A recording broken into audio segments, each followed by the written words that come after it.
ગ્રંથમાં આપણે પ્રવેશ કરશું। કાલે મહાભારત વિશે માત્ર થોડી એવી આપણે માહિતી લીધી હતી, સામાન્ય એવી રૂપરેખા જોઈ હતી આપણે કે ભાઈ મહાભારતમાં શું છે અને એ ગ્રંથમાં આપણને કઈ કઈ એવી ચિત્ર વિચિત્ર કથા આપણને જોવા મળશે। હવે એ જ ગ્રંથમાં આજે પ્રવેશ કરીએ। કાલે એક વસ્તુ તમને કીધી હશે, જો તમને યાદ હોય તો આપણે એ જ પગલેથી આગળ વધશું કે ગદ્ય અને પદ્ય। એ તો ખ્યાલ જ છે તમને, આપ સૌ બધા સારા વિદ્વાન શ્રોતાઓ છો કે ગદ્ય શું અને પદ્ય શું।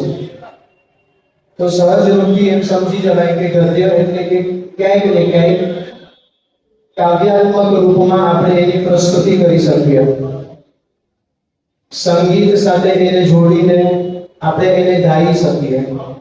એટલે ટૂંકમાં ગદ્ય એ આપણને કાયમી મધુર લાગતું હોય, પણ એ ગદ્યના સામે એક બીજો રૂપ છે તો એને પદ્ય કહેવાય છે। પદ્ય એટલે શું ખ્યાલ છે?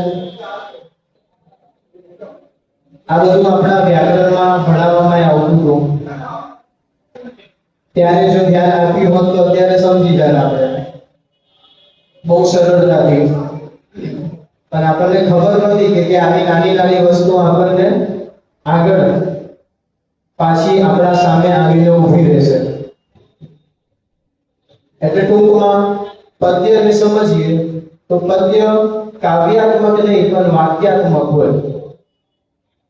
ખ્યાલ આવ્યો? ગદ્ય એ કાવ્યાત્મક હોય, જેથી આપણે ગીતો બનાવી શકીએ, સ્વર સાથે એને જોડી શકીએ। અને આ પદ્ય છે એ પદ્ય શું છે? વાક્યાત્મક છે, સીધું સીધું બોલી જવું। હવે એ વાક્યમાં કદાચ કોઈને સમજણ ના પણ પડે, ગદ્યમાં તો કદાચ મન થાય, સંગીત છે એટલે આપણે સાંભળીને એને સમજી શકીએ, વાક્યાત્મકમાં આપણે સમજી શકતા નથી। તો બસ આ જ પહેલો શ્લોક જે અહીંયા મહાભારતનો છે, જે પદ્યના રૂપમાં છે, અને એ જ શ્લોકના આપણે દર્શન કરશું અને એ શ્લોકને વંદન કરીને આપણે મહાભારતમાં પ્રવેશ કરશું। તો સૌથી પ્રથમમાં શું કીધું? તો એમ કીધું કે લોમહર્ષણ પુત્ર ઉગ્રશ્રવાહ સૌથી પૌરાણિકો। આ અડધો શ્લોક થયો। હવે આ આપણે અડધો શ્લોક સમજીએ। સૌથી પહેલો શબ્દ કયો કીધો? લોમહર્ષણ। લોમહર્ષણ નામના એક ઋષિ છે, એ લોમહર્ષણ નામના સંતાન, એમના પુત્ર એટલે કે કોણ? ઉગ્રશ્રવા। હવે અહીંયા હર એક કથા બહુ ધ્યાનપૂર્વક તમે બધા સાંભળજો, જેથી આગળ આવવાવાળી કથાઓ આપણને બહુ સહજ રૂપથી સમજવા મળશે। તો શું કીધું અહીંયા? લોમહર્ષણ પુત્ર કોણ છે? તો ઉગ્રશ્રવા। હવે એ ઉગ્રશ્રવા અહીંયા શું કરે છે? તો એમ કીધું કે નૈમિષારણ્યે શૌનકસ્ય કુલપતે દ્વાદશ વર્ષિકે। એટલે ટૂંકમાં અહીંયાથી આપણને એ સમજાય છે, જે આપણે સામાન્ય રૂપથી સત્યનારાયણની કથામાં પણ સાંભળીએ છીએ। તો કયું તીર્થની ઉલ્લેખ આવ્યો અહીંયા? નૈમિષારણ્ય। આ જે નૈમિષારણ્ય તીર્થ છે એ હર એક ગ્રંથોમાં અને હર એક પુરાણોમાં તમને આ તીર્થના દર્શન કરવા મળશે ને મળશે। કેમ? કારણ કે આ જ તીર્થથી જેટલા પણ પુરાણો છે એ બધા પુરાણોની ઉત્પત્તિ, જન્મ અગર જો થયો હોય તો એ આ સ્થાનથી જ થયો છે। કયું સ્થાન? ગયા છો કોઈ દિવસ? એ નૈમિષારણ્યને ચક્ર તીર્થ કરીને પણ કહેવાય છે। આ આખી તીર્થની એક અલગ મહિમા છે અને એક બહુ દિવ્ય એક મોટી કથા પણ છે। પણ એ કથા આપણે ના શ્રવણ કરતા આગળ જઈએ તો એમ કહેવાય કે લોક હર્ષણના પુત્ર ઉગ્રશ્રવા. હવે જે પ્રમાણે શ્રીમદ ભાગવતમાં વક્તા સુખદેવજી મહારાજ હતા અને શ્રોતામાં કોણ હતું? પરીક્ષિતજી. એ જ પ્રકારે આ મહાભારતના વક્તા કોણ છે? તો ઉગ્રશ્રવા. સૌથી પ્રથમ બીજા નંબરના, પહેલા તો વૈશંપાયનજીએ કથા કરી અને જે બીજા નંબરના જે આ વક્તા છે એ છે ઉગ્રશ્રવા. હવે આ ઉગ્રશ્રવા પર્યટન કરતા કરતા ક્યાં પહોંચ્યા? તો એમ કીધું છે કે શૌનકજી, આ નામ તો સાંભળ્યું હશે તમે બધાએ. આ જે શૌનકજી હતા એ શૌનકજીએ 12 વર્ષનું સત્ર શરૂ કર્યું હતું. એ 12 વર્ષનું જે સત્ર હતું એ સત્રમાં આ ઉગ્રશ્રવાજી પધાર્યા. ખ્યાલ આવ્યો આટલી વસ્તુ? કોણ પધાર્યું? ક્યાં પધાર્યા? શૌનકજીના દ્વારા જે આયોજિત 12 વર્ષનું સત્ર હતું ને એ સત્રમાં. હવે અહીંયા બન્યું એવું, જે એક વસ્તુ તમને કહેવા માંગુ છું બધાને, કે જે પ્રમાણે હું અહીંથી કથા કરતો જાઉં છું એ જ પ્રમાણે મારા શબ્દોના આધારથી તમે પોતાના મગજમાં એક આખું ચિત્રપટ તૈયાર કરતા જજો. એક એની રૂપરેખા તૈયાર કરતા જજો, જેથી તમને બહુ સરળતાથી આ વસ્તુઓ સમજાશે આ વસ્તુઓ. તો આ જે ઉગ્રશ્રવાજી હતા એ ઉગ્રશ્રવા શૌનકજીના 12 વર્ષના સત્રમાં અચાનક કોઈ નિમંત્રણ વગર ત્યાં આવીને એ પધારે છે. અને જે સમય પર એ શૌનકજી પધાર્યા એ જ સમય પર બન્યું એવું કે એ જે નૈમિષારણ્ય તીર્થમાં કેટલા ઋષિ મુનિઓ હતા?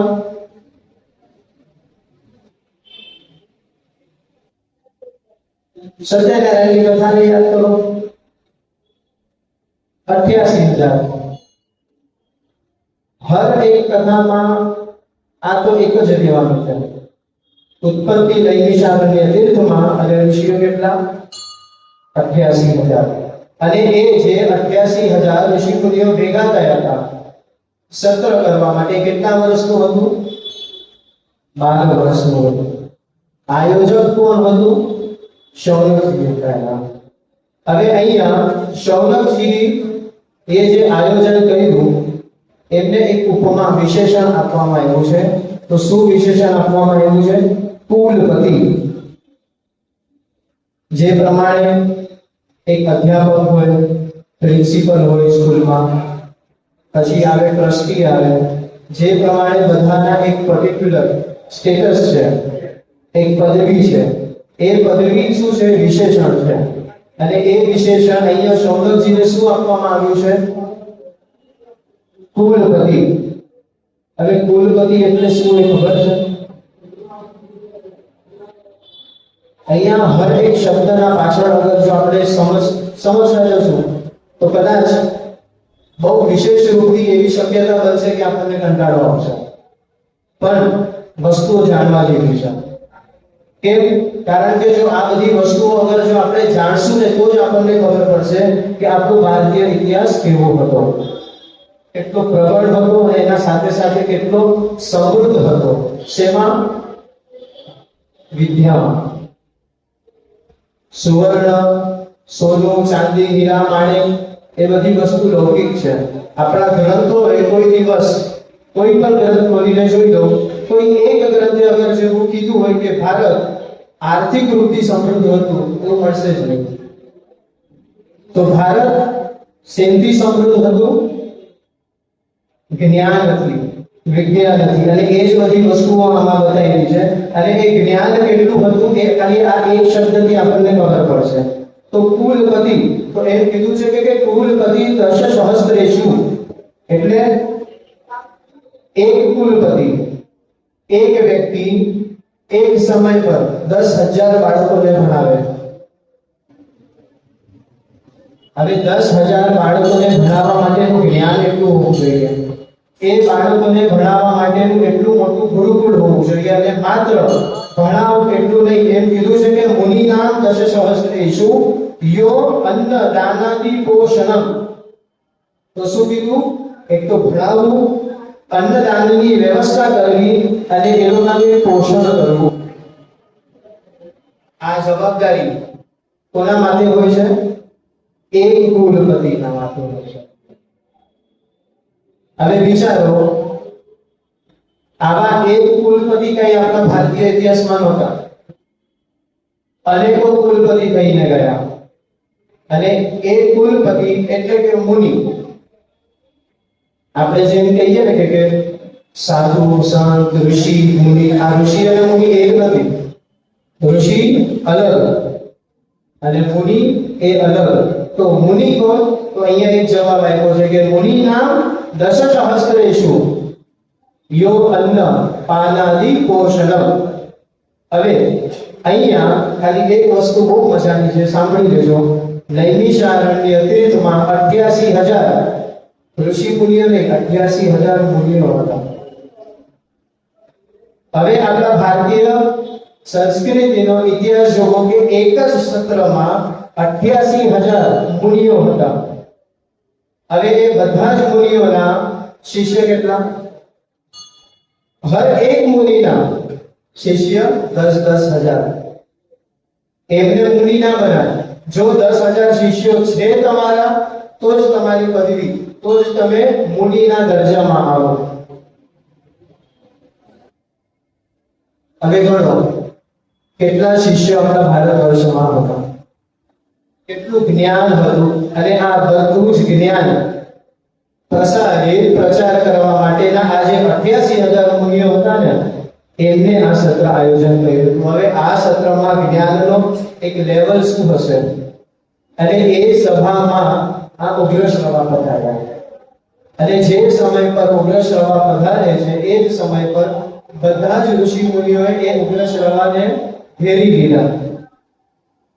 કેમ? કારણ કે આવા તેજસ્વી વક્તા, આવા તેજસ્વી વિદ્વાન અગર જો આપણા સત્રમાં આવ્યા છે, તો આપણે આમના પાસેથી સારું એવું જ્ઞાન પ્રાપ્ત કરી શકીએ છીએ. હવે જ્યારે આ ઋષિ મુનિઓ, આ મુનિઓની અને અહીંયા ઉગ્રશ્રવાનો સંવાદ થયો, ત્યારે સૌપ્રથમ ઉગ્રશ્રવા અહીંયા એ મુનિઓને વંદન કરે છે. કેમ વંદન કરે છે? એકદમ આ જેટલી પણ વાતો હું કહું છું તમને સરળ રૂપથી કથાના માધ્યમથી કહું છું, પણ આ બધા શ્લોકાત્મક રૂપમાં હર એક શબ્દો આ લખાયેલા છે. ઉગ્રશ્રવાજી અહીંયા મુનિઓને એમ કહે છે કે હું ખરેખર બહુ સૌભાગ્યવંત છું. મારું ભાગ્ય આજે ઉદય કર્યું છે, એ મને દેખાઈને આવે છે. કેમ? તો હવે સાંભળો. તો એમ કીધું કે હું સતત તીર્થાટન કરતો રહું છું, અને હર તીર્થોના જે નદીઓ છે એ નદીમાં હું સ્નાન કરું છું. એ સ્નાન કરવાથી મારું ભાગ્ય થોડું પ્રબળ બન્યું અને હું બીજા તીર્થોમાં જઈ શક્યો.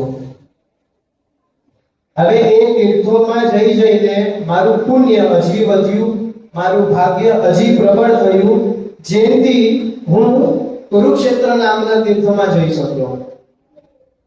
કુરુક્ષેત્રની ભૂમિ પર જે સમય પર મેં પગ મૂક્યો, ત્યારે મારું ભાગ્ય આટલું ઉદિત થઈ ગયું કે વ્યાસજી દ્વારા રચાયેલા મહાભારત નામક ગ્રંથ વૈશંપાયનના મુખથી મને સાંભળવા મળ્યો.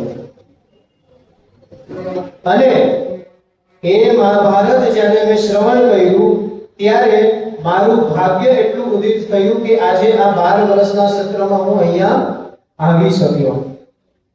અને અહીંયા આવીને મારું ભાગ્ય એટલું ઉદિત થયું કે જે અગ્નિહોત્ર બ્રાહ્મણ અને આ જે 88,000 મુનિઓ છે ને, એમના દર્શન કરવાનો લાભ મને મળ્યો.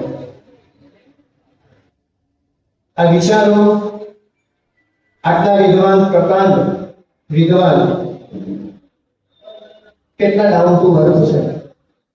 જરા પણ અભિમાન નહીં, અને હર એક વસ્તુઓને હર એક પરિસ્થિતિઓને એમને કઈ રીતે આપણા સામે પ્રદર્શિત કર્યું છે કે ગંગા ઇત્યાદિ નદીઓમાં સ્નાન કરવાથી તીર્થોમાં જવાનો મને લાભ મળ્યો, તીર્થોમાં ગયો ત્યાંથી કુરુક્ષેત્રના ભૂમિ પર પગ મૂકવાનો લાભ મળ્યો, એ ભૂમિ પર પગ મૂક્યો ત્યારે મને વ્યાસજી દ્વારા નિર્મિત વૈશંપાયન વ્યાસજી દ્વારા નિર્મિત મહાભારત ગ્રંથ વૈશંપાયનના મુક્તિ સાંભળવા મળ્યો અને એ મહાભારત સાંભળ્યું ત્યારે મને આ સૌભાગ્ય પ્રાપ્ત થયું કે અહીંયા હું આજે આવી શક્યો. અને એના પછી શું કીધું તો અગ્નિહોત્ર બ્રાહ્મણોનું વર્ણન કર્યું અને સાથે સાથે આ મુનિઓનું વર્ણન કર્યું. એટલે ટૂંકમાં અહીંયા ઉગ્ર શ્રવાએ સૌથી શ્રેષ્ઠ કોને બતાવ્યા?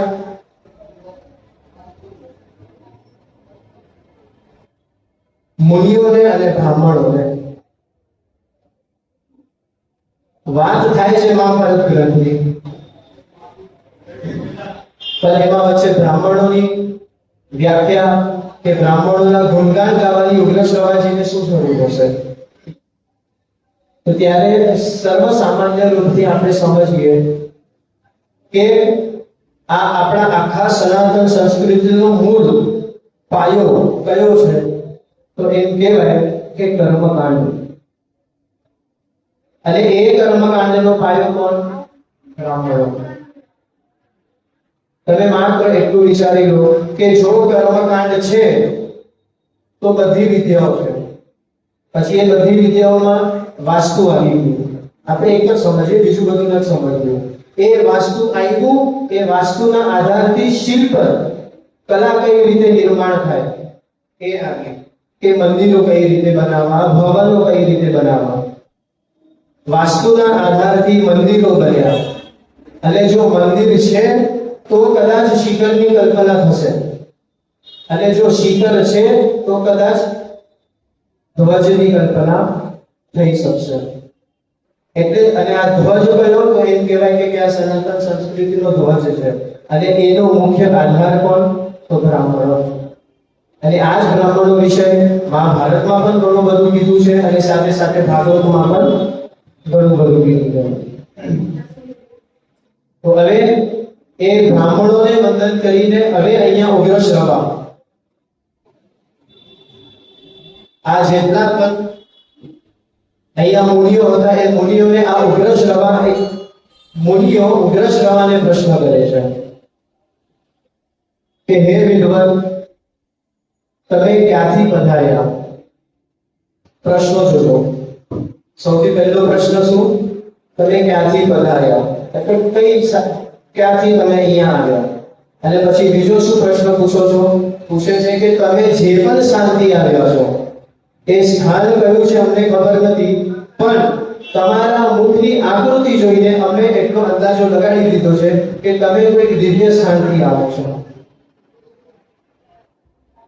આપણે કોઈના મોઢાના હાવભાવ સમજીને ઓળખી જઈએ કે ભાઈ આ વ્યક્તિ આનંદિત છે, દુઃખી છે, એ શું છે, કે ઘરે ઝઘડા કરીને આવ્યો છે. એક બાળક એક્ઝામમાં પરીક્ષામાં બેઠો હોય તો એનો જે શિક્ષક છે એ તરત જ પકડી પાડે કે ભાઈ આમાંથી કોણ ભણીને આવ્યું છે ને કોણ ભણીને નથી આવ્યું. આપણે વગર ટિકિટે અગર જો ટ્રેનમાં જઈએ, ટ્રેનથી ઉતરીને ઓલા ટીસીને ખબર પડી જાય 100 વ્યક્તિઓમાંથી કે આ જ ટિકિટ નથી લીધી. કઈ રીતે? અમુક મંડળની આકૃતિ જોઈએ. એટલે ટૂંકમાં હવે ખાલી આટલું અહીંયા કીધું છે, પણ આના અંદર પણ હજી ઘણું આપણે જઈ શકીએ. તો એમ કહેવાય કે જે વ્યક્તિના મનમાં જે ચાલે છે ને એ એના મુખમાં દેખાઈ જ જાય. સૂક્ષ્મ શરીરમાં જે ચાલતું હોય ને એ આ સ્થૂળ શરીર ગ્રાહ્ય કરીને એ બહાર પ્રદર્શિત કરી જ દે. તમે ધારો એ કરો અને વસ્તુ તમે છુપાઈ શકો નહીં. અને એ જ વસ્તુ અહીંયા આ મુનિઓએ પકડી દીધી. તો શું પકડી પાડી? એમના મુખમંડળ પર જે ઉત્સાહ હતો, જે આનંદ હતો, એ આનંદથી એમને ખબર પડી ગઈ કે ઉગ્ર શ્રવા ઉત્સાહી છે, ખુશ છે, સંતુષ્ટ છે. એનો અર્થ શું થયો? કે કોઈ સારી જગ્યાએથી એ આવ્યા છે, કોઈ સારી વ્યક્તિઓની મુલાકાત લઈને એ આવ્યા છે. તો અહીંયા ત્રીજો પ્રશ્ન પૂછ્યો તો શું પૂછ્યું કે તમે જ્યાં પણ ગયા હતા એ વિશે અમને વૃત્તાંતથી કહો, અને અહીંયાથી મહાભારત શરૂ થાય. સંક્ષિપ્તથી નથી કીધું, વૃત્તાંતથી કીધું છે કે આપણે પણ કથા વિસ્તાર કરવી પડશે. કારણ કે જો વિસ્તાર કરશું તો જ વસ્તુ સમજાશે આપણને. આપણે બધાએ ગણિત ભણ્યા હશું, હે ને? અને એ ગણિતમાં અમુક નિયમો હોય. હું એ ભણ્યો છું, આપણે બધા ભણ્યા છે એટલે ખબર હશે કે અમુક ગણિતના પ્રશ્નો આપણે યાદ કરી લઈએ અને એના નિયમના 4-5 પગથિયા હોય અને છેલ્લે એક પ્રશ્ન નીકળે, એક આંકડાનો. વાત સાચી? પ્રશ્ન આપણે યાદ કરી લઈએ અને છેલ્લો જે એક અંકનો જે પ્રશ્ન છે એ આપણે યાદ જવાબ છે એ આપણે યાદ કરી લઈએ. વચ્ચેની જે પદ્ધતિ છે, જે ક્રમ છે, એ ક્યારેક આપણને યાદ રહેતો નથી. હવે એ જ યાદ કરાવવા માટે થઈને એક જ પ્રશ્ન પાછળ શું આપણા શિક્ષકોએ આપણને અડધો કલાક શીખડાવ્યું છે? હા, જે વિદ્વાન હશે એ લોકો ના કહેવાય, પણ અમારા જેવા ખાલી ડબ્બા જે હતા એ લોકોએ એક પ્રશ્ન પાછળ 1 કલાક લગાડ્યો છે. તે છતાં પણ છેવટે તો કઈ ખબર છે આપણને. તો ટૂંકમાં જે વસ્તુ તમે વિસ્તારપૂર્વક સમજશો, અને એ પણ વિસ્તાર શેના માધ્યમથી? તો એમ કીધું કે કથાના માધ્યમથી. અમુક વિજ્ઞાનના સિદ્ધાંતો આપણે કથાના માધ્યમથી કે એક વાક્યના માધ્યમથી આખા સિદ્ધાંતો યાદ કરી લીધા હતા. કેમ? કારણ કે એમ કીધું છે કે જે પણ સિદ્ધાંતમાં, જે પણ જ્ઞાનમાં કથા અગર જો આવી જાય, એને કથાના રૂપમાં અગર જો આપવામાં આવે ને, તો એ વસ્તુ આપણને બહુ સહજ રૂપથી ખ્યાલ આવી જાય છે. એટલે ટૂંકમાં કહેવાનો ભાવ એવો છે કે આ આખી કથા વિસ્તારવાળી છે અને આપણે એ આખી કથા કરશું. હવે જે ક્ષણમાં આવો પ્રશ્ન આવ્યો ત્યારે ઉગ્ર શ્રવાજીએ જવાબ આપ્યો છે, અને જવાબમાં એમને માત્ર એટલું કીધું છે કે હું જન્મેજયના સર્પયાગમાં ક્યાં હતો? તો એ કુરુક્ષેત્રમાં થયો. તો એ કુરુક્ષેત્રની ભૂમિ પર જે જન્મેજયનો સર્પયજ્ઞ થયો એ સ્થાન પર હું ગયો હતો અને ત્યાંથી હું અહીંયા આવું છું. તો ત્યાં જઈને થયું શું? તમે કર્યું શું? પાછો અહીંયા ઉગ્ર શ્રવાજી કહે છે કે ત્યાં એ સર્પયજ્ઞમાં વૈશંપાયન મહાભારતની કથા કરતા હતા, અને એ મહાભારતની કથા મેં વિધિપૂર્વક શ્રવણ કરી છે, અને એ વિધિપૂર્વક શ્રવણ કર્યા બાદ આજે હું અહીંયા પધાર્યો છું. તો એ કથામાં તમે શું શું સાંભળ્યું? એના અંદર કઈ કઈ કથાઓ હતી? તો તમે કૃપા કરીને અમને આ સવિસ્તાર બતાવો. અને ત્યારે અહીંયા ઉગ્ર શ્રવાજી સૌપ્રથમ એમ કહે છે કે આ મહાભારતની કથા કોઈ નાની એવી મોટી કથા નથી.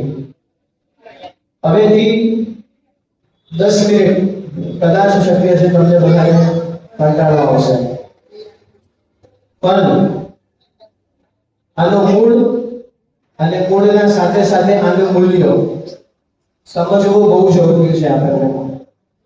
કારણ કે આ કઈ મારા શબ્દો નથી. આમાં હું ધારત તો અમુક વસ્તુ ના પણ લખત, તમને તો કોઈને કઈ ખ્યાલ આવવાનો જ નહોતો, પણ તે છતાં આ બધી વસ્તુઓનો ઉલ્લેખ કરવો છે મારે, અને કરવો પડે કે જેથી આપણને ખબર પડે કે આ ગ્રંથનું હકીકતમાં મૂલ્ય કેટલું છે. તો ત્યારે ઉગ્ર શ્રવા એમ કહે છે કે જે સમય પર વૈશંપાયનજી આ મહાભારત કથાના ગુણગાન ગાતા હતા, તો એમને જે ગુણગાન ગાતા એ આજે હું તમને સંભળાવું છું. અને આ બધી જ વસ્તુ એક અક્ષર શ્લોકાત્મક છે. તો શું કીધું? તો આ મહાભારત ખાલી માત્ર મહાભારત નથી. તો શું છે? તો એ કીધું કે આ મહાભારત આખી આચાર સંહિતાના ઉપર આધારિત છે. આચાર સંહિતા એટલે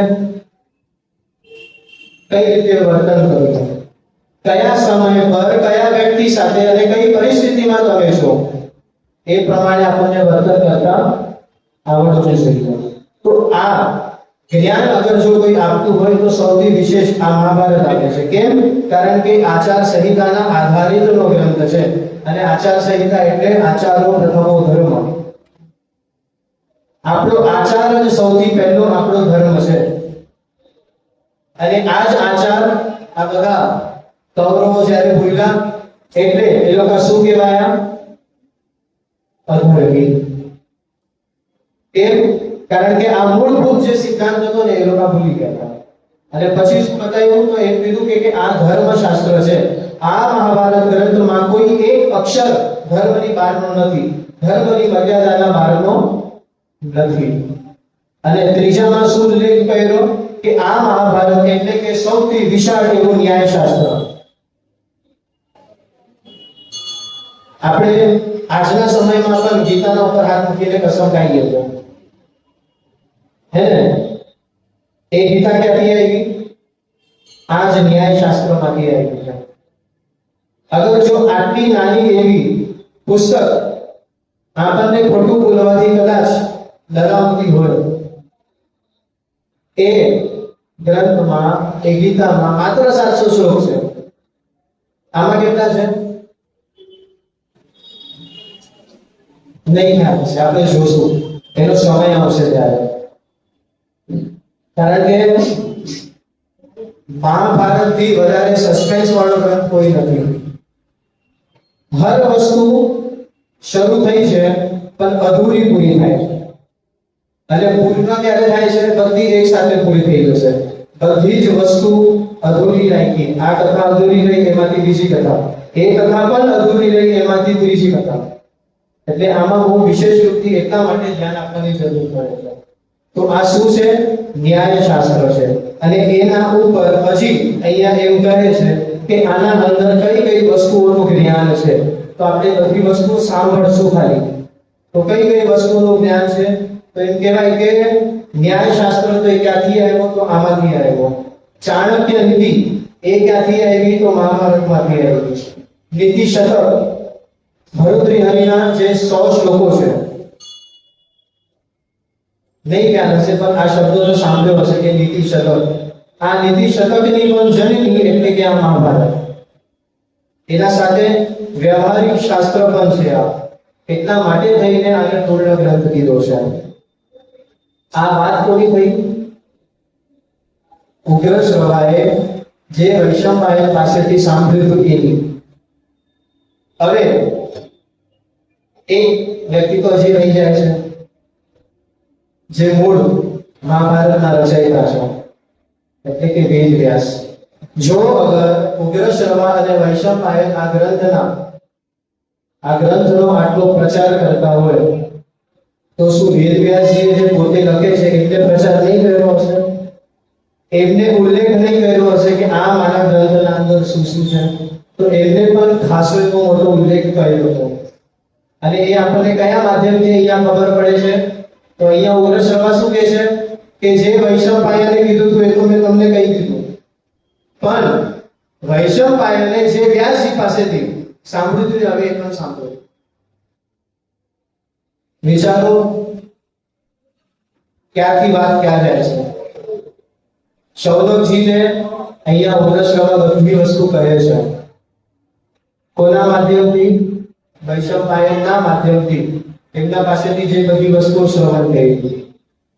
અહીંયાથી આ જ્યારે હું તૈયારી કરતો હતો ત્યારે મને એક વસ્તુ શીખવા પણ મળી અને એ વસ્તુનો મર્મ પણ ખબર પડી કે જેટલા પણ સ્થળ પર જ્યારે ઉગ્રશ્રવા કથા કરે છે, જે પણ સ્થળ પર વૈશંપાયન કથા કરે છે, એ હર એક સ્થળ પર આ બંને વક્તાઓએ એક જ વસ્તુ કીધી છે. તો શું કીધી છે? કે મેં જે સાંભળી હતી એ જ વસ્તુ હું તમને કહું છું. કોઈ પોતાના ખિસ્સાનું નહીં, કોઈ પોતાની બુદ્ધિનું નહીં. તે છતાં આ બધા આટલા વિદ્વાન હતા જેમને વિદ્વાન બનવાની જરૂર નથી. અને આજે ગ્રંથના બહારની વાત લોકો બહુ કહે છે અને કદાચ ગ્રંથનું પણ કહેતા હશે તો સાથે સાથે કયા ઋષિએ કીધું છે કે કયા કથાકારે કીધું છે, કયા વક્તાએ કીધું છે એ ઉલ્લેખ નહીં કરશે, અને શું કહે છે, આ હું કહું છું. આપણામાં એટલી બુદ્ધિ જ નથી કે આપણે બધી વસ્તુ વિચારી શકીએ. કાલે જ મને ભાઈએ પૂછ્યું કે આટલું બધું તને કેવી રીતે આવડે છે? કઈ હું ભગવાન પાસે નહોતો ગયો કે આ બધી વસ્તુ મને ખબર પડે. આ બધી વસ્તુ જેટલી હું આ એક મહિનો કહીશ એ બધી જ વસ્તુ આપણી ગ્રંથોમાં છે.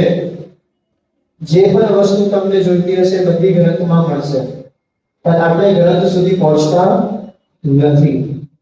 તો હવે વાત એવી છે કે અહીંયા વ્યાસજી પોતે પોતાના ગ્રંથનો ઉલ્લેખ કઈ રીતે કરે છે. તો એમની તો આખું બહુ મોટી આખી આમ બહુ મોટું લિસ્ટ છે, આપણે એ પણ સાંભળશું. થોડાક અમુક એવા જે મુદ્દાઓ છે એ જ કહીશું. હું એ જ કહીશ કે સૌથી પહેલા વ્યાસજી એમ કહે છે કે આપણને બધાને ખબર છે કે આ મહાભારતમાં 4 વેદોનો નિચોડ છે. માત્ર નિચોડ નથી, વેદોનો સવિસ્તાર કહેલો છે અહીંયા. હવે એક વસ્તુ સમજો, અમુક એક તત્વ છે, એ તત્વનો સંક્ષિપ્ત ભાગ લઈને આપણે કોઈ બીજા ગ્રંથોમાં પધરાવતા હોઈએ, હે ને? ઘણા એવા શ્લોકો છે, ઘણી એવી કથાઓ છે જેમાં વ્યાસજીએ ઉલ્લેખ કરે છે કે આ કથા અમે આ પુરાણમાંથી સંક્ષિપ્તમાં અહીંયા લીધી છે. પણ અહીંયા શું ઉલ્લેખ કર્યો?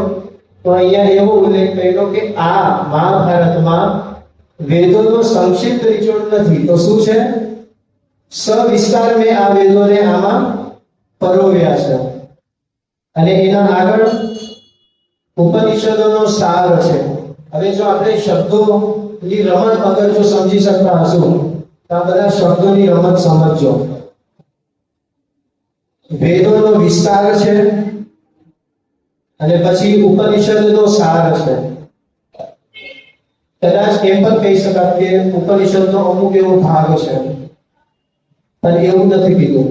સાર એટલે જેટલા પણ ઉપનિષદો છે, અત્યારમાં હાજરમાં 51 ઉપનિષદ આપણા પાસે છે. શરૂઆતમાં 108 ઉપનિષદો હતા. એ પૂર્ણ 108 ઉપનિષદોનો આમાં સાર આપણને મળે છે. અને એના સાથે સાથે ઇતિહાસ છે. કોનો ઇતિહાસ? ખાલી પાંડવો અને કૌરવોનો નહીં, ભારત વર્ષનો ઇતિહાસ છે. અને એ ઇતિહાસ જ્યારે આપણે સંજયના મોઢેથી સાંભળશું ને ત્યારે ખબર પડશે કે વ્યાસજીએ કેટલા ઊંડાણમાં જઈને ભારતનો ઇતિહાસ આમાં નાખ્યો છે.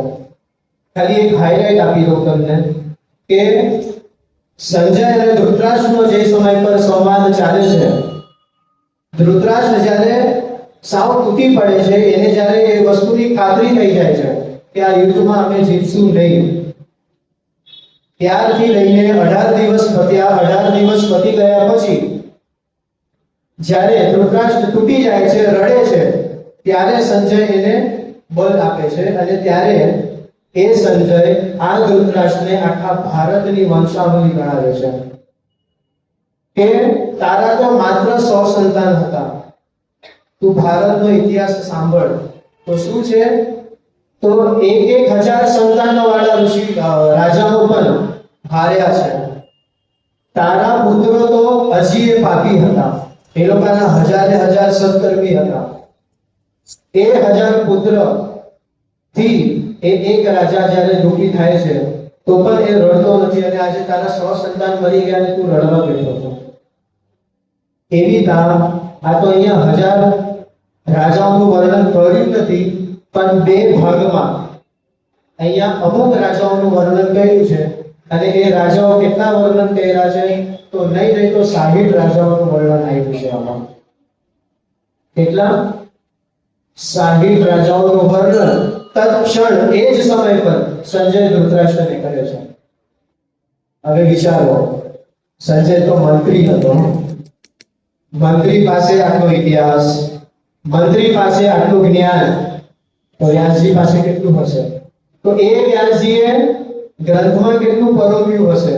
અને એ વસ્તુ કેટલી બધી વસ્તુ, કેટલી કથાઓ આપણાથી આટલા વર્ષોથી દૂર જ રહી છે. એટલા માટે આ ગ્રંથ ખૂબ અદ્ભુત છે. પાછા વ્યાસજી પર આવીએ કે આના અંદર કઈ કઈ વસ્તુ એમને પરોવી છે. તો ઉપનિષદોનો સાર પરોવ્યો છે.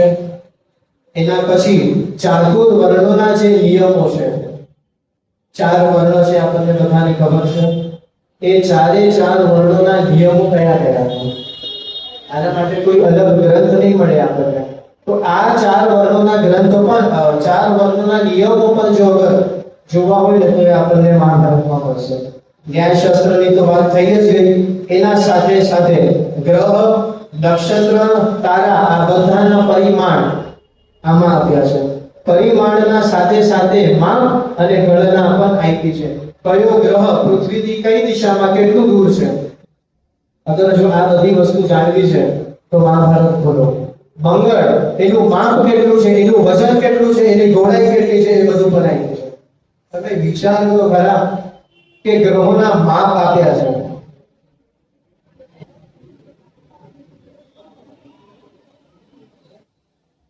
આ બધી વસ્તુઓ આપણને આમાંથી 1 મહિનામાં બનશે એટલો વિશેષ પ્રયત્ન કરીશ.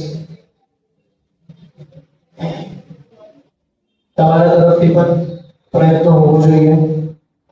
એ ગ્રહ, નક્ષત્ર, તારા આ બધાના પરિમાણ આપ્યા છે આમાં. એના પછી ચિકિત્સા, ઔષધિઓનું જ્ઞાન, આયુર્વેદનું જ્ઞાન, એ પણ જો અગર ક્યાંકથી પ્રાપ્ત કરવું છે તો પણ આ ગ્રંથ છે. એના પછી દાનનો મહિમા અને દાનના મહિમાના ઉપરાંત પાશુપતની મહિમા. પાશુપત એટલે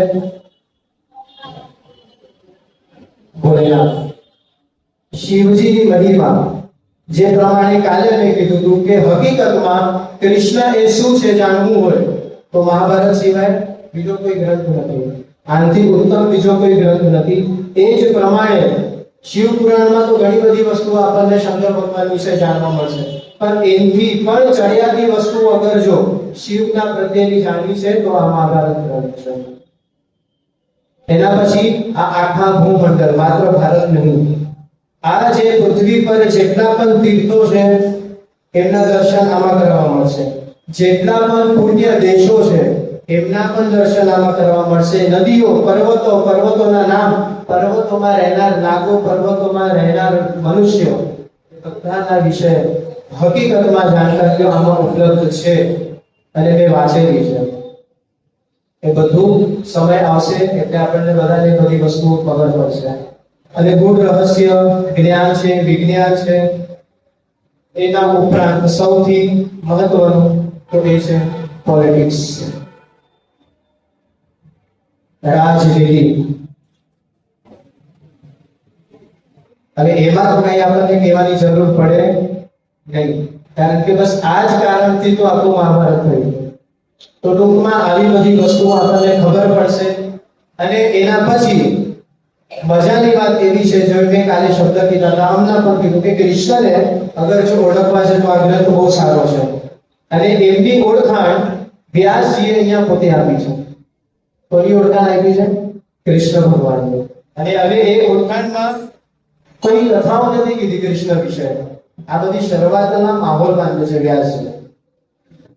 તો અહીંયા કૃષ્ણ વિશે માત્ર શબ્દાર્થ રૂપમાં, શબ્દના જ આધારથી કૃષ્ણને અહીંયા વ્યાસજીએ વર્ણવ્યા છે કે આ બધું તો તમને આમાં જાણવા મળશે જ, પણ સાથે સાથે કૃષ્ણના કઈ અમુક એવા ગુણ છે, કઈ એવા તથ્યો છે જે આપણને આમાં જાણવા મળશે કે કૃષ્ણ એ કેવો છે. હવે એના માટે પણ કદાચ નહીં તો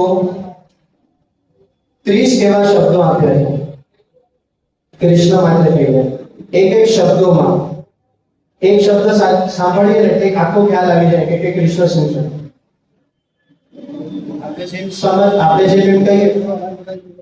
આપણે જેમ કહીએ કે કૃષ્ણ એ પૂર્ણ પુરુષોત્તમ છે. હવે આ એક શબ્દથી આપણને ખબર પડી જાય કે કૃષ્ણમાં પ્રબળતા કેટલી છે. અને પૂર્ણ પુરુષોત્તમ એટલે સર્વવ્યાપક, જે હર અણુ અણુમાં વસાયેલો છે. આવી તાજ નહીં તો લગભગ 30 થી 35 શબ્દો આપ્યા છે, જેથી આપણે કૃષ્ણને ઓળખી શકીએ. કરવા છે એવા કૃષ્ણના દર્શન.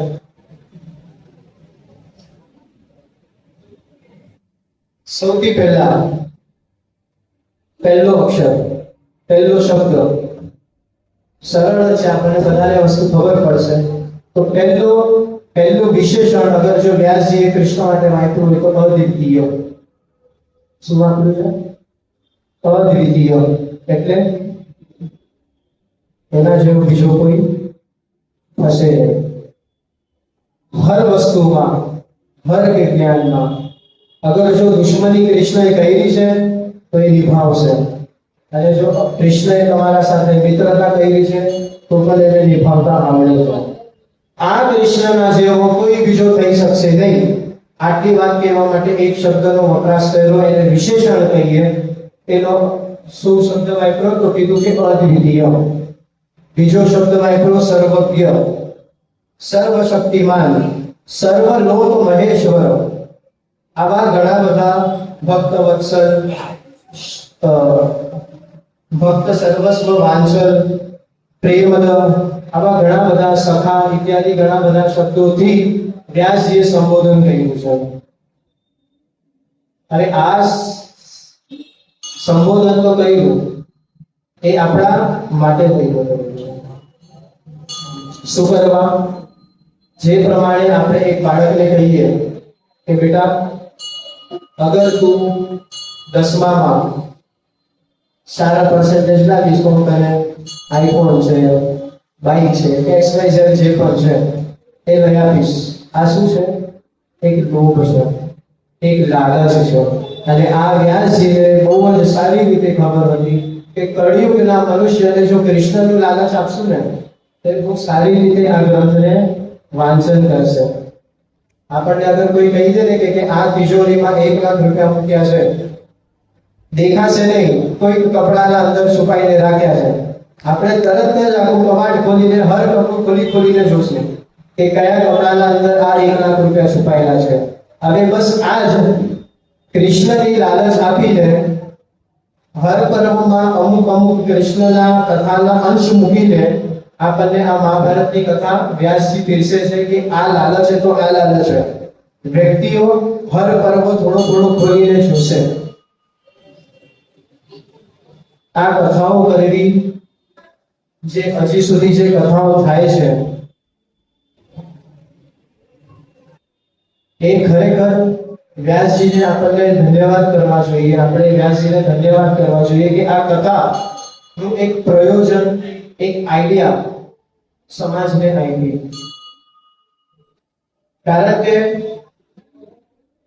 એક વસ્તુ તમે સમજી જાઓ, આજના સમયમાં એ વસ્તુ આપણે અનુભવ કરીએ છીએ કે સર્વસામાન્ય વ્યક્તિ કદાચ કોઈ હલકી કાસ્ટનો હશે, કોઈ ઓબીસી વાળો હશે, XYZ, એને કોઈ સારી કોલેજમાં જઈને ભણતર કરવું હશે ને તો એ નહીં કરી શકે. સમજાય છે વસ્તુને? આ જ વસ્તુનો તોડ અહીંયા વ્યાસજીએ કર્યો છે. કોના માધ્યમથી? તો મહાભારતના માધ્યમથી. પહેલા તો બતાવી દીધું કે મહાભારતમાં બધું જ છે અને એને કથાના માધ્યમથી બધાને આપી છે. એટલે શું થયું કે સમાજના હર વર્ણ માંથી કદાચ કોઈ હલકા વર્ણનો પણ વ્યક્તિ અગર ભગવાન સુધી નથી પહોંચી શકતો, ઈશ્વર સુધી નથી પહોંચી શકતો, તો એ કથાના માધ્યમથી વ્યાસજીએ એ બધું જ જ્ઞાન મહાભારત ગ્રંથના માધ્યમથી ઘર ઘર સુધી પહોંચાડ્યું છે. જો કથાઓ ના હોત આ પૃથ્વી પર, કાં તો કથાઓનું એક અમુક વસ્તુ એટલે એક પ્રયોજન ન હોત. એમ કહેવાય છે કે કથા અગર છે ને તો જ આપણે બધી વસ્તુઓ સરળતાથી યાદ રાખી શકીએ. અને કથા અગર જો બહુ જ ધ્યાનપૂર્વક સાંભળી હોય તો એ કથા મગજમાં નહીં પણ કથા લોહીમાં ઉતરી શકે છે. અને એનો ખૂબ સારો એવો પુરાવો છે કે 9.5 લાખ વર્ષ થઈ ગયા તે છતાં રામ હજી સુધી આપણા હૃદયમાં વસેલા છે. 5,500 વર્ષ થઈ ગયા તે છતાં કૃષ્ણ હજી આપણા હૃદયમાં વસેલા છે. કેમ? કારણ કે આમની કથાઓ આપણા વચ્ચે હતી. આમની કથાઓ આપણે શ્રવણ કરી છે. એ જ કથા શ્રવણ કરતા કરતા આપણે આ બાલ વૃદ્ધજનો એમ બાળકથી લઈને વૃદ્ધ થયા છીએ. એટલે કદાચ જો એક નવજાત શિશુ, હું એ દાવો કરું છું કે અગર જે એક નવો બાળકને જન્મ મળ્યો અને એ બાળકને કદાચ જો માતા પિતા નથી મળતા, એ બાળક રસ્તામાં એકલો પોતાના બળથી પણ અગર જો મોટો થાય છે ને તો પણ ક્યાંક ને ક્યાંક એના લોહીમાં રામ તો વસેલો જ હશે. એને કોઈએ પણ રામની કથા નહીં કીધી હશે ને તો પણ એ રામનું નામ તો એને યાદ જ હશે. કેમ?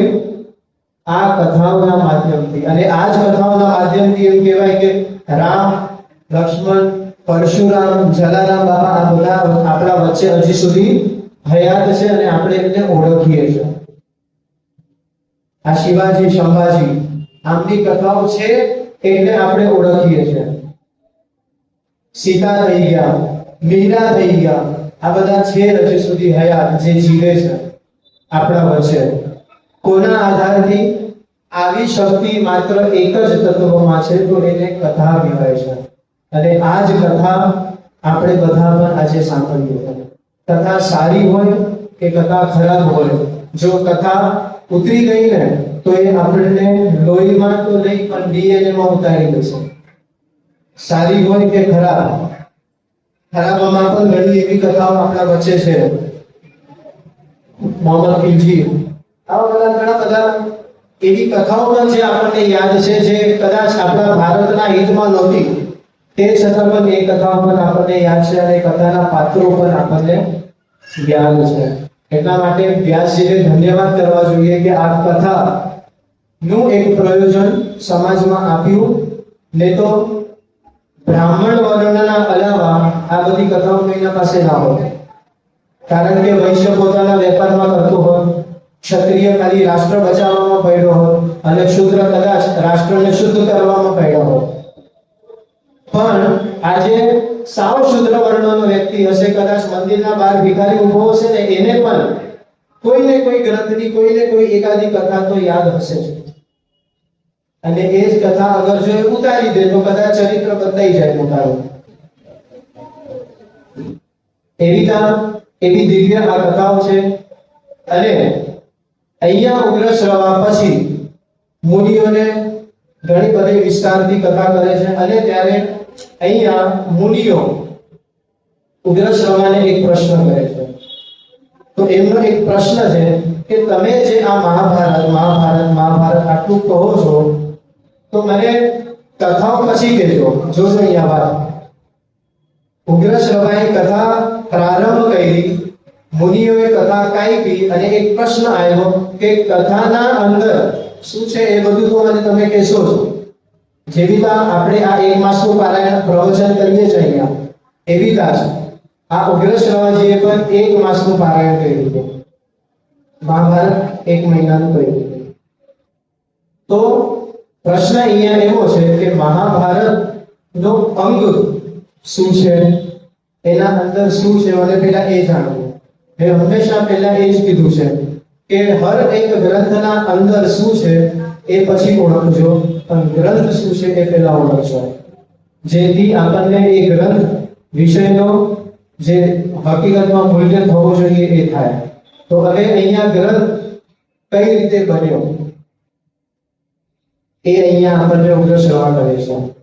તો એમ કહે છે કે અહીંયા હવે મૂળ વાત છે. હવે આ બધા શાંતિથી અને ધ્યાનથી સાંભળજો. શાંતિથી તો સાંભળો જ છો, ધ્યાનથી એ સાંભળો છો. સાંભળો છો ને? હવે ભાગવતમાં કેટલા અધ્યાય છે? કેટલા અધ્યાય છે? 18. એ જ પ્રમાણે કાલે બધાને કીધું હતું કે આમાં 18 પર્વો છે. ભાગવતમાં શ્લોક કેટલા છે? 11,000. પાકું? ભાગવતમાં 18,000 શ્લોકો છે. હવે પ્રશ્ન આવે કે મહાભારતમાં કેટલા છે? હવે સમય આવ્યો વસ્તુ રિવીલ કરવાનો. હાલો, આ વસ્તુમાં મારો લાંબો વિરામ છે. જેને પણ જે સંખ્યા બોલવી છે એમને છૂટ છે. બધા પોતપોતાના મતિ અનુસાર એક એક અંદાજો રજૂ કરો કે કદાચ આ ગ્રંથમાં કેટલા શ્લોક હોઈ શકે. જે સંખ્યા આવે મનમાં. હા, અહીંથી ચાલુ કરીએ. 9,000. બાદ હવે કોઈ પણ કહી દો ને ક્યાં રજૂ કરવાનું છે? 8,000. બીજા કોઈને કેવું છે?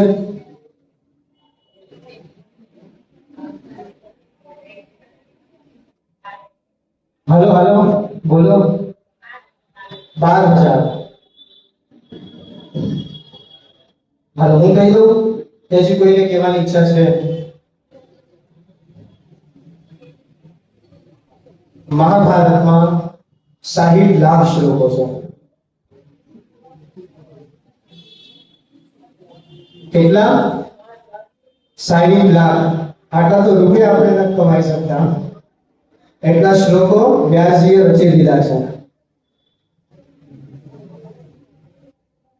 હવે વિચારો આ ગ્રંથ કેવો હશે?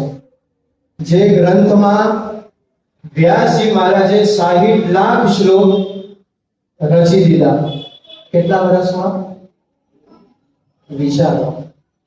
એ બુદ્ધિ, વિચાર શક્તિ, મેધા શક્તિ કેવી હશે કે 3 વર્ષમાં 60 લાખ શ્લોક. એટલે શું કહેવાય? આપણે તો અહીંયા ભાગવતજીના 7 દિવસમાં 18,000 શ્લોક નથી સમજી શકતા. કદાચ આખા 1 મહિનાનું પારાયણ કરાવો, 1 મહિનાનું પ્રવચન કરાવો, તે છતાં ભગવદ ગીતાના 700 શ્લોકને અમે ન્યાય નથી આપી શકતા. તો આ 60 લાખ શ્લોકો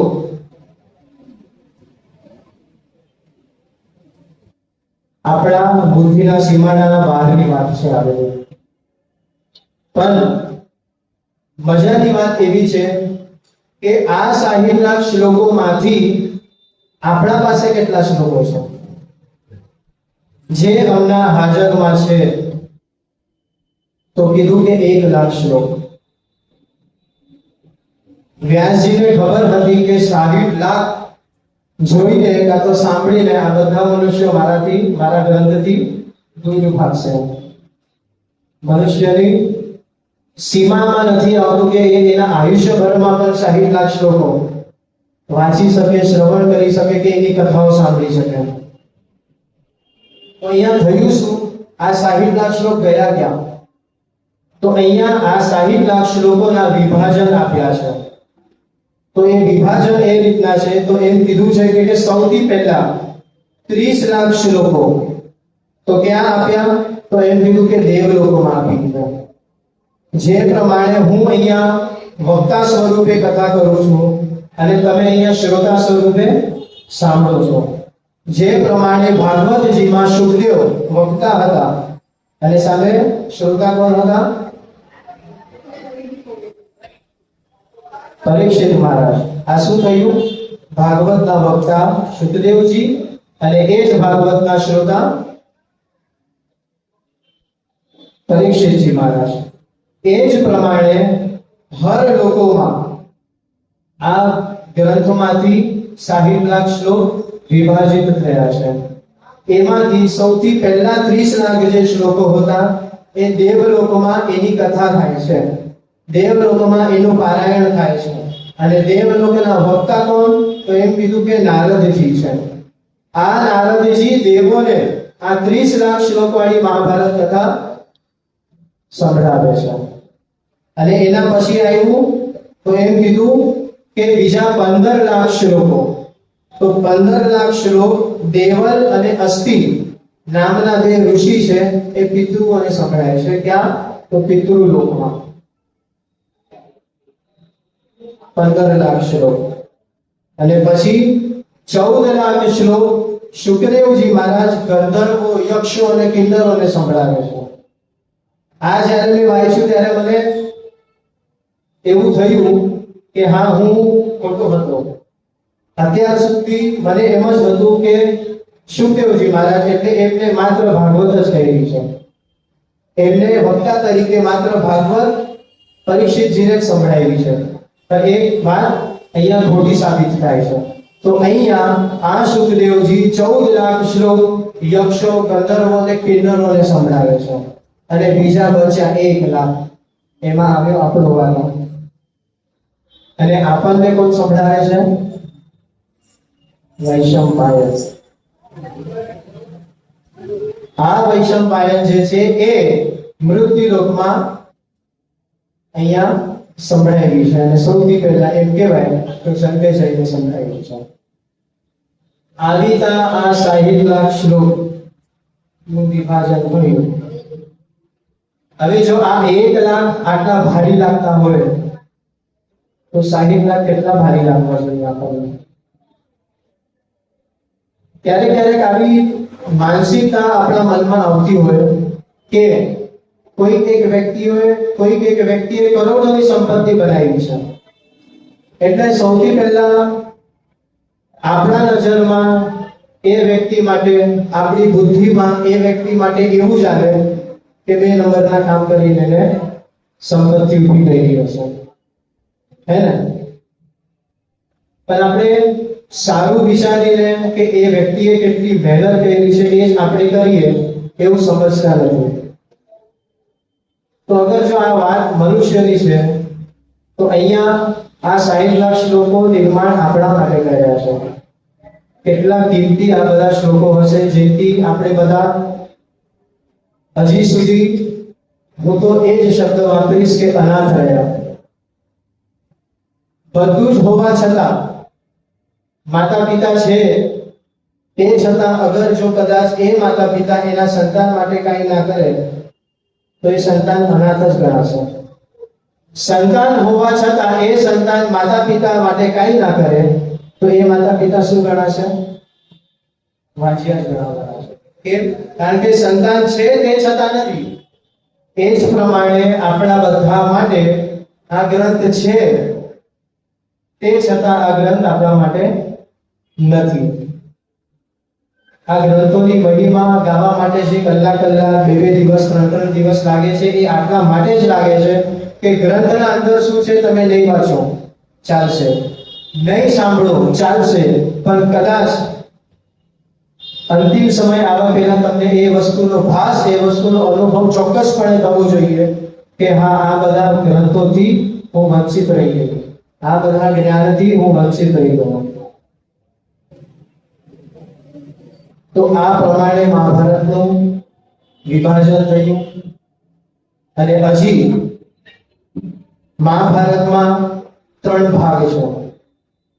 તો એમ કીધું કે સૌથી પહેલો ભાગ જય. આ એક શબ્દ જય, મહાભારતનું મૂળ નામ એટલે શું? જય સંહિતા. જય નામે ઇતિહાસો. વ્યાસજીએ શું લખ્યું? તો શ્લોકમાં આ બધી વસ્તુ આવે છે કે જય નામેથી ઇતિહાસો. જય નામનો એક ઇતિહાસ વ્યાસજીએ રચ્યો, એટલે મૂળ નામ જય સંહિતા છે. એના પછી ભારત, આ બીજું નામ, અને ત્રીજું જે નામ છે એ મહાભારત છે. હવે જે આ જય સંહિતા છે એ જય સંહિતામાં 8000 શ્લોકો છે. એના ઉપરાંત જે ભારત નામનો જે ખંડ છે, જેને ભારત સંહિતા કહેવાય, એમાં 24000 શ્લોકો છે. અને આ 24000 શ્લોકોના ઉપરાંત અન્ય ગ્રંથોની, અન્ય વેદોનું અને હરિવંશ પુરાણ ના અમુક અંગોને એડ કરીને જે વ્યાસજી મહારાજે બનાવ્યા એ આ 1 લાખ શ્લોક, એટલે કે મળીને આખું મહાભારત તૈયાર થયું. અને આ ત્રણેયના વક્તા પણ અલગ અલગ છે. તો એમ કીધું કે જે જય નામક છે એમના વક્તા વ્યાસજી છે, ભારત જે છે એમના વૈશંપાયન છે, અને મહાભારત આખો જે ગ્રંથ છે એમનો વક્તા કોણ? તો આ ઉગ્રશ્રવા. કેટલી અટપટી કથા છે. એક તો 60 લાખ શ્લોકો આપીને કન્ફ્યુઝ કર્યા, એમાં પાછા 3 ખંડ બનાવ્યા, જય અલગ, ભારત અલગ, મહાભારત પાછું આખું એક ગ્રંથ તૈયાર કર્યું. એ જ વસ્તુ છે કે જે અઘરું લાગે ને, આપણે એ પોતાના મનમાં એક ભ્રાંતિ બનાવી લઈએ કે આથી આપણાથી ઉકેલાશે જ નહીં આવશે, આના અંદર જઈને આપણું કઈ કામ જ નથી, પણ એના અંદર ઘણી બધી વસ્તુઓ અંદર છુપાયેલી છે.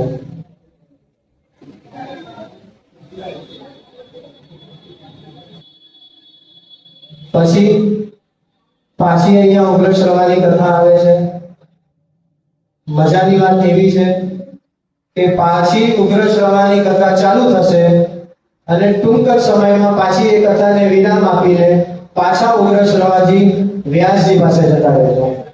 એટલે વ્યાસજી પાસે તે શારીરિક રૂપની કથાના માધ્યમથી.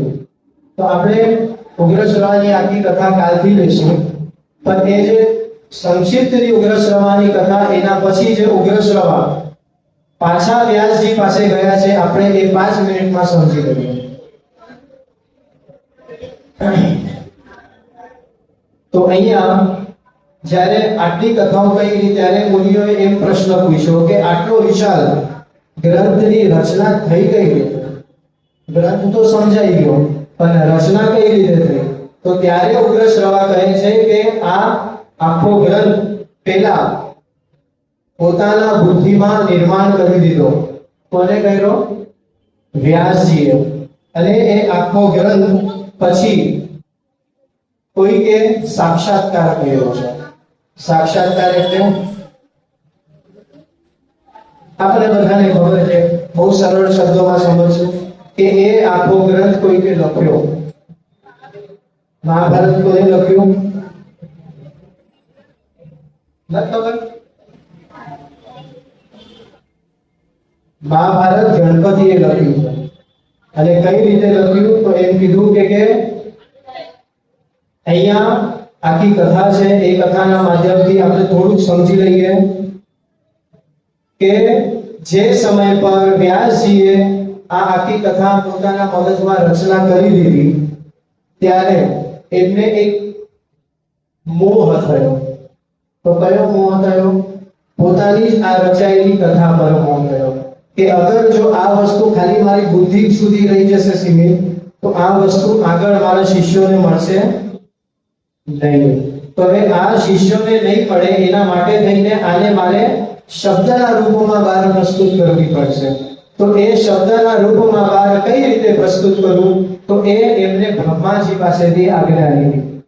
બ્રહ્માજી પાસેથી એની બુદ્ધિ લીધી. વિચારો, આટલા ગ્રંથ રચી લીધા અને બુદ્ધિ નહીં હશે? હોય જ, પણ એક આદર, એક વિનય. આપણને બધી જ ખબર છે આપણે કઈ રીતે કરવું છે, તે છતાં આપણે મમ્મી પપ્પાને પૂછીએ કે પપ્પા કઈ રીતે કરવું, આટલા તો ચાલશે ને?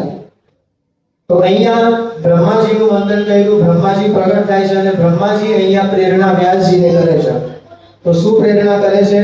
કે તમે ગણપતિનું સ્મરણ કરો, ગણપતિ હાજર થશે અને એ ગણપતિ તમારા માટે થઈને આ આખો ગ્રંથ લખશે.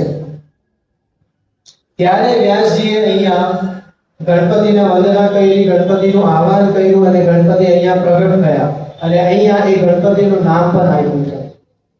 આપણે તો ગણપતિને ગણપતિના નામથી જ ઓળખતા હતા, હે ને? પણ અહીંયા ગણપતિનું નામ પણ આપ્યું છે.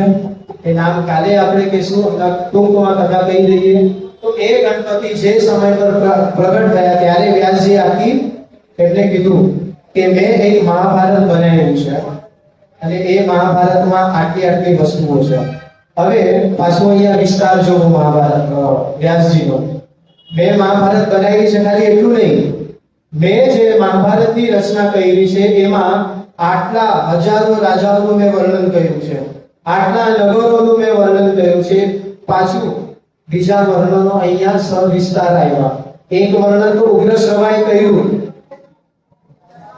60 રાજાઓનું નામ તો ઉગ્ર શ્રવાએ લઈ લીધું ઓલરેડી, અમુક નગરોનું પણ નામ લઈ લીધું. એના ઉપરાંત હવે પોતે વ્યાસજી કહે છે કે આના અંદર મેં આ બધી વસ્તુઓ ઉમેરી છે અને આ ગ્રંથ મારે બહાર પ્રસ્તુત કરવું છે, તો મારે આજે તમારી જરૂર છે. તો એ ગ્રંથ તમે આજે મારા માટે લખો. અને ક્યાંય મહાભારતમાં એવું આવ્યું નથી કે ગણેશજીએ દાંત તોડ્યો ને લખ્યું. ને પહેલા જ કીધું હતું કે અમુક જે ભ્રાંતિઓ જે ખોટી સમાજમાં છે એ આનાથી આપણને ઉજાગર થશે.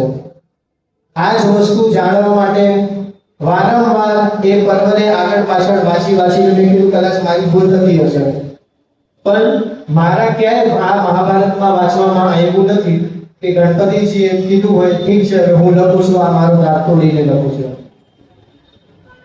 કાં તો વ્યાસજીએ ઉલ્લેખ કર્યો હોય કે ગણપતિએ મારા માટે પોતાનો દાંત તોડીને આખું મહાભારત લખ્યું. ક્યાંય એવો ઉલ્લેખ થયો નથી. એટલે આ વસ્તુ મગજમાંથી આપણે બહાર કાઢી દેવાનું છે. હવે અહીંયા બંનેઓએ એકબીજા સાથે શરત મૂકી. આ વસ્તુ તો આપણને ખબર છે. ગણપતિજીએ શું શરત મૂકી કે હું લખીશ પણ એક ક્ષણ પણ ઊભો નહીં રહીશ, સતત મારી જે કલમ છે એ ચાલવી જોઈએ. અને સામે વ્યાસજીને કોઈ પહોંચે, કૃષ્ણને નથી પહોંચી શકતા. વ્યાસજી તો આટલા પ્રકાંડ વિદ્વાન તો એમને ક્યાંથી પહોંચીએ આપણે? તો એ વ્યાસજીએ કીધું ડન, મંજૂર, તારી શરત માન્ય રાખું છું. પણ અહીંયા વ્યાસજીની શરત જોજો. આ શરતમાં પણ વ્યાસજીના મનમાં લોભહિત છુપાયેલો છે. વ્યાસજીના શબ્દો છે, આ મારા શબ્દો નથી. વ્યાસજીએ ગણપતિને કીધું કે શરત મંજૂર છે, પણ મારી એક શરત છે કે હું જે ભાવથી જે શબ્દો તને આપીશ એ જ ભાવ વાંચનારના મનમાં પ્રગટ થવો જોઈએ. વિચારો શરત કેટલી છે. અને આ શરતના આધારે હું એટલું કહી શકું કે આપણે અગર જો ખૂબ જ હૃદયપૂર્વક વાંચ્યું હશે ને તો આપણે એ જ ક્ષણ વ્યાસજીથી કનેક્ટ થઈ જઈ શકશે. કશું ચોક્કસપણે થશું. કેમ? કારણ કે એ જ શરતની મંજૂરીથી ગણપતિ આખો ગ્રંથ લખ્યો. અને શરત જ એ જ હતી કે હું જે મારા મનના ભાવથી જે કથાઓ તને કહું છું એ કથાઓ જે પણ વ્યક્તિ વાંચે એ વ્યક્તિના મનમાં પણ એ જ ભાવ ઉત્પન્ન થવો જોઈએ, તો જ તું લખશે. આમાં લોકહિત છે કે નથી? ચોક્કસપણે છે. અને સાથે બીજી શરત એ મૂકી કે મારા શ્લોકોનો જે અર્થ થતો હશે એ જ અર્થ તમારે પ્રસ્તુત કરવાનો છે. એથી ઉપરાંતમાં બીજો કોઈ અર્થ તમે પ્રસ્તુત કરશો એ નહીં ચાલે. અને આ જ ખૂબ જ મજાની વાત છે કે આ અર્થના ચક્કરમાં અહીંયા આપણે બધા વસ્તુઓ સમજી શકતા નથી. અહીંયા એમ કીધું છે કે ગુપ્તમાં આમ અમુક કેવા કંઈક અલગ માંગતા હોય પણ શબ્દો કંઈક અલગ હોય, જેને આપણે પ્રણય કહીએ. આજની ભાષામાં અગર જો સમજવું છે તો અમુક રિડલ્સ કે અમુક વસ્તુથી આપણે અમુક વસ્તુ સમજી જઈએ. જેમ કે બે ભાઈઓ છે, એક નાનો ભાઈ છે ઉત્તર દિશામાં ગયો અને બીજો મોટો ભાઈ છે એ દક્ષિણ દિશામાં ગયો. અને એ દિશા આ કાલચક્રના વચ્ચે હતી. શું થયું? આ ચલો સરળ વૃત્તિ. એક આખું કાલચક્ર છે. એ કાલચક્રમાં બે ભાઈઓ છે. એક નાનો જે ઉત્તર દિશામાં ગયો અને બીજો મોટો જે દક્ષિણ દિશામાં ગયો. શું થયું?